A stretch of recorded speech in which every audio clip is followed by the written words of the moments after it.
So Miroslav, there are often a lot of complex emotions around the process of forgiveness.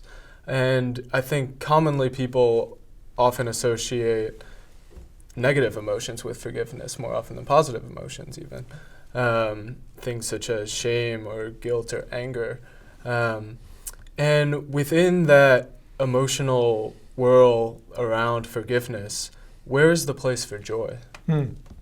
It's a great question because in the New Testament, forgiveness is often associated with joy. How do we get to that point where, as you say rightly, forgiveness itself is associated with kinds of emotions of which we are often ashamed. And it's associated with sometimes with those emotions because the event itself, the having been wronged and wronging, are morally negative events that qualify us in ways that corresponding emotions would always end up being negative. Anger, humiliation, shame. So the question then is, where is the joy? Can we come to joy in forgiven? Can we overcome the negative emotions associated in order to come to understanding of joy? And I think for that, we need to attend very carefully to the way in which we do the forgiving itself.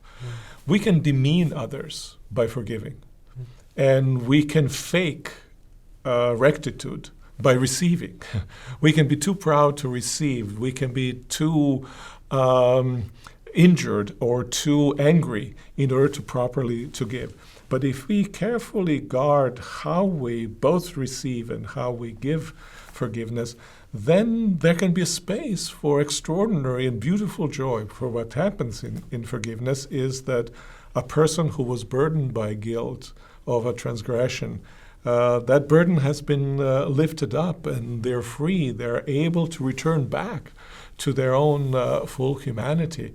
Or a person who has been internally plagued by a sense of resentment, by being kind of glued to the evil that has been done or wrongdoing that has been done, is suddenly freed from that, and they can attend to other things in their lives. So each individual can come to fullness of their own humanity, free themselves from the negativity, and therefore come to positive emotions. And both can come to be at home with themselves.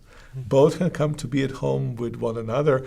And you see something like that illustrated in this wonderful story that's so foundational to the Christian faith, and that's Luke 15, and particularly the last story, the story of the prodigal son. The prodigal returns back to the home of the father. He returns by that to himself. The father receives the prodigal, and he becomes again the father of the whole of the home made whole and of the relationship made whole, and everybody else participates in celebration of this extraordinary good that has come about. If forgiveness is a healing the relationships, and relationships of love, of trust, of a mutual support are the most beautiful thing in life, then they are also the most important causes of rejoicing, and then forgiveness is also one of the most important reasons why we rejoice.